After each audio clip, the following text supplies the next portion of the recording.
So this is our Smith Corona Cornet Super 12. This is the case. It's got a couple dings on the outside, but it's in pretty good shape overall. You can see it's intact. So still functions the way it's supposed to. So here is the typewriter on the inside. You can see it's in really good shape. It's very clean and taken care of very well. The inside looks good. All the keys, everything's very clean. The ribbon still has a lot of life left in it actually, so that's good. So we will go ahead and turn it on. It starts up, and we will turn and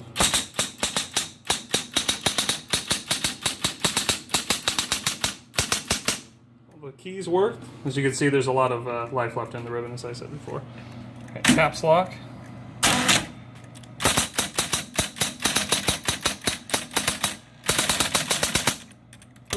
That's my bad. Hit two keys at once. Can't do that. Okay. All right. So the carriage runs very smoothly, left and right. All the buttons function correctly as they should. Yeah, the roller works. Everything back here works. The little bunny ears that come up. The margins slide fluently. Everything is in pretty good shape. And side note, to remove the actual typewriter from the case, there's a little trigger here on the same mechanism that locks the case in place that you lift up on right down here.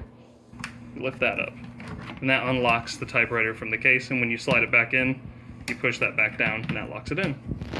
So that is our Smith Corona, which is a good typewriter.